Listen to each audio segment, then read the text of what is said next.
Welcome to the Hard Rap Cafe. I'm your host, Rocky Dennis. On this week's episode, co-hosted by Smoke God, I'll be interviewing the legendary DJ and producer, Dr. Butcher, as we discuss coming up in Queens, New York with Kool G Rapp and DJ Polo in neighborhoods riddled with mafia crime families and how that lifestyle would eventually mold the sound of Kool G's solo mafioso persona as we travel back in time to hip-hop's golden years with unbelievable stories and performances and projects that would change the course of our culture forever. So tune in as we tap in with Dr. Butcher.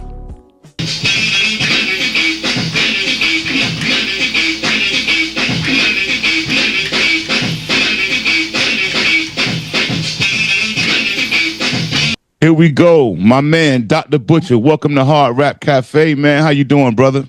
I'm good, family. How are you? Thank you for inviting me. Peace to the Butcher. Man, we good, God, man. what's going on, brother? Yeah, we good, man. Thank you for joining us. So let's get a little background on you, man. For those people that might not know, where you from? Where did you come up at?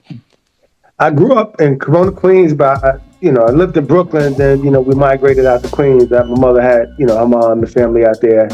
So I was, most of my time was spent in Corona, Queens, with had a lot of family there, and I was probably maybe 4 or 5 years old, at the time, and we stayed there for a while. So what was Queens like in that time, man? What you remember? Raw. So that's where Malcolm X's house blew up. That's that side of town, and during that era, and Louis Armstrong. Yeah, there were lots of celebrities that lived there. Keith David is from there. So, but at the time, Corona, Queens was raw, like Brooklyn. So I have a lot of family in Brooklyn and a lot of family in Queens. So yeah, it was kind of crazy. We see all types of stuff happen: shootings, cats running through the streets with shotguns. It's wild because it's the dynamic of the neighborhood is half one block, you cross one street, it's all Latino, various types of Latinos. Then there's the black. Then you have Italians, John Gotti and all of them from that side of town. It's Jackson Heights, East Elmhurst. So it's Flushing, Queens, So and the World's Fair, Shea Stadium, all that is right there. So it's an odd dynamic, but generally you don't have. I've never really had problems per se. You know what I'm saying? But it's a very cultural area to be in. And then when hip hop came around, it really got kind of crazy. Yeah, a lot of music history coming out of Queens, man. Yeah, the Bridge, and Woodhaven, all of the Astoria projects, all of that. We're like one big area. So, how close are y'all to Hollis? Hollis is the other side of Queens. So I kind of went to school in that area. Yeah, so that's how I met LL Cool J and various cats on that side of town. I had no knowledge of Hollis or Laurelton. I had an uncle who lived in the south side of Jamaica, but I didn't really know too much about that area until I went to high school out there. Then, when people found out I could rap, cats started coming in to battle me. So then I started getting more familiar with the area. What high school did you attend out there, Dr. Butcher? August Martin High School. Russell Simmons graduated from there too. Oh, man. It's an aeronautics school for aeronautics. So when did you get bit by the music bug, man? From the time it started. Day one, bro. Day one. I was breaking my dad's needles. Day one.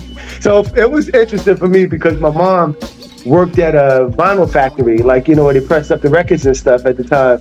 And I had some DJs above me called the Earthquakes. And I would sneak up there and I'd hear playing stuff. And what's the name of that? They would write the names down and I would give it to my mother.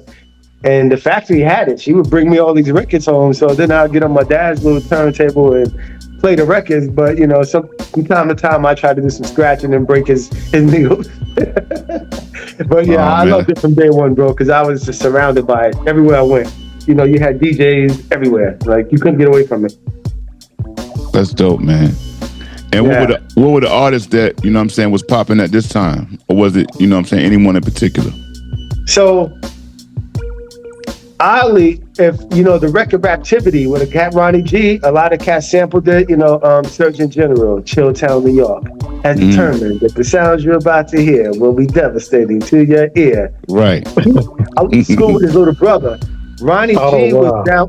Yeah, Ronnie G was down with DJ Polo and a crew called the Spin Masters. And the lead, Ronnie G and another cat named Jap 10 were the two lead main rappers. And Jap 10's little brother was my best friend. So I would spend a lot of time in his house. He lived across the street from me.